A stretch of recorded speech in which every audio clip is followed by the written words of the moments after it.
നമസ്കാരം, Tirurangadi today news അപ്ഡേറ്റിലേക്ക് സ്വാഗതം.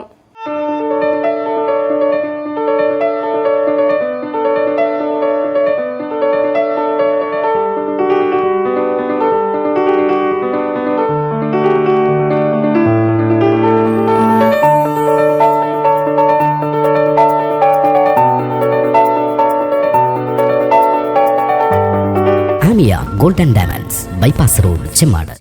വാർത്തകൾ വിശദമായി.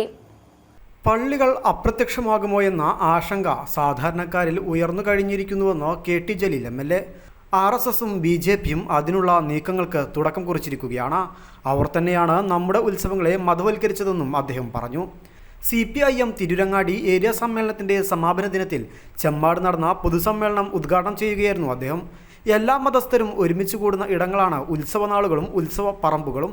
ലോകത്തെവിടെയും പള്ളികളോടോ മഖാമുകളോടോ അനുബന്ധിച്ച് നേർച്ചയോ മറ്റോ നടക്കുന്നില്ല. അത് കേരളത്തിൽ മാത്രമേ കാണാൻ സാധിക്കൂ. നമ്മുടെ നാട്ടിൽ ജാതിമത ഭേദമന്യേ ഒത്തുകൂടുവാനും സൗഹൃദങ്ങൾ പങ്കുവയ്ക്കുവാനും ഒരുമിച്ച് നിൽക്കുവാനും കച്ചവടം ചെയ്യാനും ഉണ്ടാക്കപ്പെട്ടവയാണ് അവ. അവിടെ പോലും മതം കുത്തിനിറയ്ക്കുവാനാണ് RSSും BJPയും ശ്രമിക്കുന്നതെന്നും KT ജലീൽ പറഞ്ഞു. പള്ളി അവിടെ നിന്ന് അപ്രത്യക്ഷമാകുമോ എന്ന ആശങ്ക സാധാരണക്കാരായ മനുഷ്യരിൽ ഉയർന്നു കഴിഞ്ഞിരിക്കുന്നു. RSSും BJPയും അതിനുള്ള നീക്കങ്ങൾക്ക് തുടക്കം കുറിച്ചിരിക്കുകയാണ്. അവർ തന്നെയാണ് നമ്മളുടെ ഉത്സവങ്ങളെ മതവൽക്കരിച്ചത്.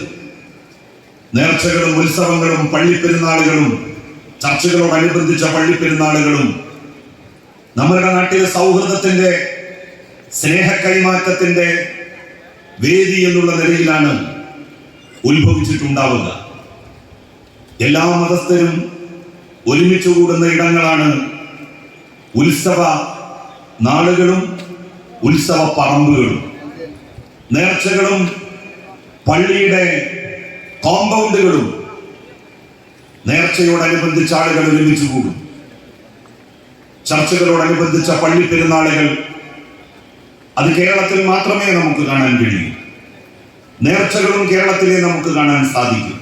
ലോകത്ത് മറ്റെവിടെയും നേർച്ച പോലെയുള്ള ഒരു ഉത്സവം പള്ളികളോടോ മക്കാമുകളോടോ അനുബന്ധിച്ച് നടക്കുന്നില്ല.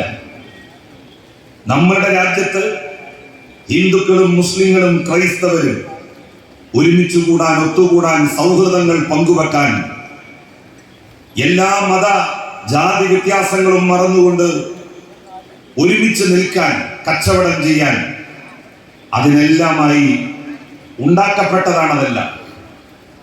അവിടെ പോലും മതം കുത്തി നിറക്കാനാണ് RSSും BJPയും ശ്രമിക്കുന്നത്. ഈ അടുത്ത് RSSന്റെ ഒരു നേതാവ് പറഞ്ഞു, ക്ഷേത്രത്തിന്റെ കെട്ടിടങ്ങളുടെ റൂമുകൾ അത് ഹിന്ദുക്കൾക്ക് മാത്രമേ വാടകയ്ക്ക് കൊടുക്കാൻ വേണ്ടി പാടുള്ളൂ. നമ്മളുടെ നാട്ടിൽ അങ്ങനെ ആയിരുന്നു. എത്രയോ പള്ളികളുടെ കെട്ടിടങ്ങളുടെ റൂമുകൾ സഹോദര മതസ്ഥരായിട്ടുള്ള ആളുകൾ കച്ചവടം ചെയ്യുന്നുണ്ട്, അവർക്ക് വാടകയ്ക്ക് കൊടുക്കുന്നുണ്ട്. വല്ല വ്യത്യാസമോ നിഷ്കർഷതയോ നിരോധനമോ അത് നൽകുന്നതിന് ഏതെങ്കിലും നാട്ടിൽ നിലനിൽക്കുന്നതായി നിങ്ങളുടെ ശ്രദ്ധയിൽപ്പെട്ടിട്ടുണ്ടോ? ഉത്സവ പറമ്പുകളിൽ ഒരു പ്രത്യേക മതസമുദായക്കാർ മാത്രം കച്ചവടം ചെയ്താൽ മതി എന്ന് പറഞ്ഞാൽ, അപ്പുറത്ത് നേർച്ച നടക്കുമ്പോ ഇവിടെ ഞങ്ങളുടെ സമുദായക്കാർ കച്ചവടം നടത്തിയാൽ മതി എന്ന് അപ്പുറത്തുള്ളവരെ കൊണ്ട് പറയിപ്പിക്കണം. അതിനുവേണ്ടിയാണ് ഇപ്പുറത്ത് നിന്ന് അങ്ങനെ കൂകുന്നത്. പക്ഷേ മലയാളികൾ, കേരളീയർ അതിനെ എല്ലാം അതിജയിച്ചുകൊണ്ട് മുന്നോട്ട് പോവുകയാണ്. ഏരിയ സെക്രട്ടറി തയ്യൽ അലവി ചടങ്ങിന് അധ്യക്ഷത വഹിച്ചു.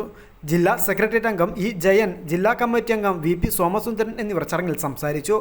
സ്വാഗത സംഘം general convener advocate C. Ibrahim Kutty സ്വാഗതവും Tirurangadi local committee secretary MP Ismail നന്ദിയും പറഞ്ഞു.